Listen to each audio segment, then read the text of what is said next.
Merhabalar kıymetli izleyicilerim ve takipçilerim. Binnur'un Mutfağı kanalıma ve mutfağıma hoş geldiniz. Bugün sizlere kış aylarında sofranızı süsleyecek, 2 gün içerisinde yapıp tüketebileceğiniz kırmızı pancar turşusu tarifim var.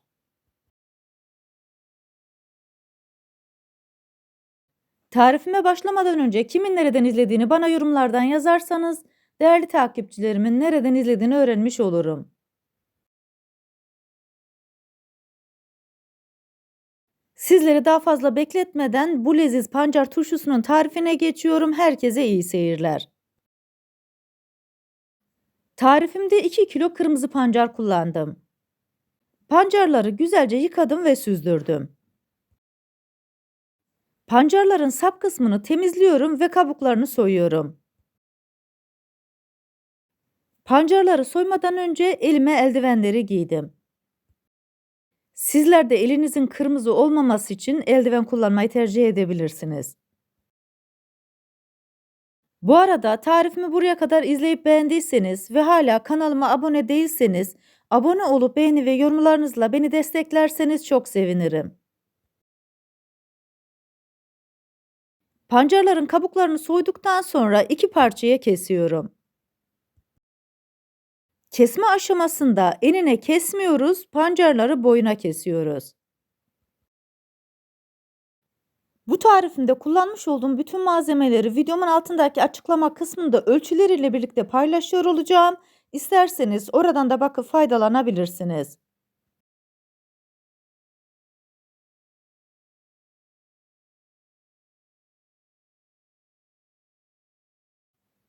Hepsinin kabuklarını soyarak ikiye böldüm, kenara aldım. Doğramış olduğum pancarları büyükçe tencerenin içerisine koydum. Üzerine geçinceye kadar soğuk sudan ekliyorum. Bu suyu tekrar kullanacağız. O yüzden sizler de çeşme suyu değil de içme suyu ya da arıtıcıdan kullanmış olduğunuz suyu kullanmaya özen gösterin. Pancarlar kaynayana kadar ocağımızın altı yüksek ateşte. Kaynadıktan sonra ocağımızın altını kısık ateşe getiriyoruz ve bu şekilde pişiriyoruz. Pancarları sadece 20 dakika boyunca haşlamanız yeterli. Bu aşamada çok fazla dikkatli olun, pancarlarınızı çok fazla yumuşatmayın. Biraz sert kalacak şekilde haşladığım pancarları süzgeç yardımıyla tencerenin içerisinden alıyorum. Haşladığımız suyu da kesinlikle dökmüyoruz. Turşunun suyu olarak onu kullanacağız. Süzdürdüğüm pancarlar biraz ılıdı. Tekrar eldivenlerimi takıyorum, pancarları küçük parçalar halinde doğruyorum. Ben böyle bir aparatla kesmeyi tercih ettim. Sizler isterseniz bıçak yardımıyla da bu işlemi yapabilirsiniz. Boyutları küçük olan pancarları 1 santim aralıklarla kesiyorum.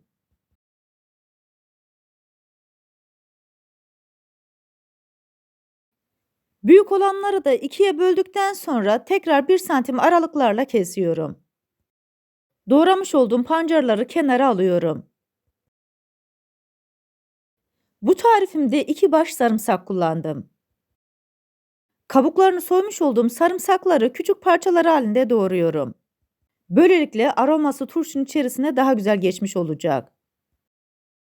Güzelce yıkayıp kurulamış olduğum 1 litrelik kavanozu alıyorum. Taban kısmına birkaç tane sarımsaktan atıyorum. Kavanozun yarısına gelinceye kadar pancarlardan dolduruyorum. Kavanozun yarısına geldikten sonra tekrar biraz daha sarımsak ekliyorum. Daha sonra kavanozun ince kısmına gelinceye kadar pancarlardan ekliyorum. Bu arada tarifimi buraya kadar izleyip beğendiyseniz sosyal medya hesaplarınızdan arkadaşlarınızla paylaşarak bana destek olursanız çok sevinirim. Tekrar sarımsak koyuyorum, şişeyi kenara alıyorum. Yarım litrelik kavanozu alıyorum, taban kısmına biraz sarımsak koyuyorum.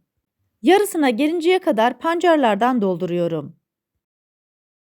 Hazırlamış olduğum bu malzemelerle bir tane 1 litrelik kavanoz, bir tane de yarım litrelik kavanozla turşumuz çıktı. Şişeyi ince kısmına kadar doldurduktan sonra kalan sarımsakları da ekliyorum. Turşularımızda her zaman kalın tuz kullanıyoruz. 1 litrelik kavanoz için 1 yemek kaşığı kaya tuzunu koyuyorum. Sofra tuzu ya da ince tuz kullanırsanız turşularınızda erime olur.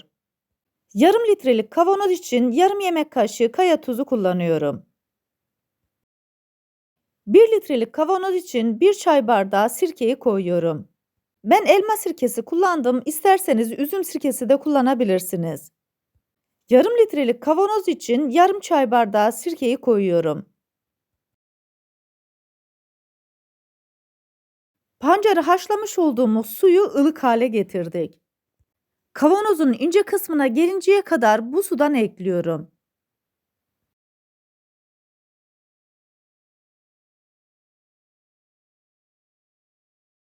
2 turşumuzu da hazırladık. Üzerine birer tane daha önceden kurutmuş olduğum cin biberlerinden koyuyorum. Böylelikle lezzetine lezzet katmış oluyoruz. Kavanozların kapağını kapatmak için daha önceden kullanılmamış kapak kullanmanıza gerek yok. Kullanmış olduğunuz kapaklarla sıkıca kapatabilirsiniz. Kapakları kapattıktan sonra şöyle bir sallıyorum. Böylelikle içerisine koymuş olduğumuz malzemeler birbirine karışmış oluyor.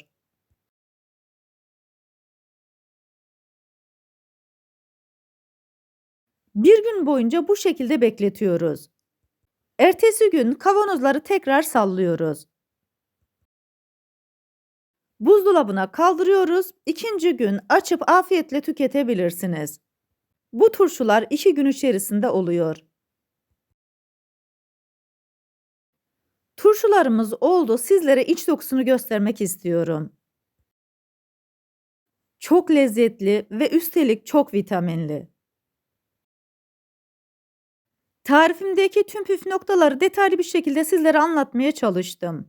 Ancak yine de aklınıza takılan bir kısım olursa bana yorumlardan yazabilirsiniz.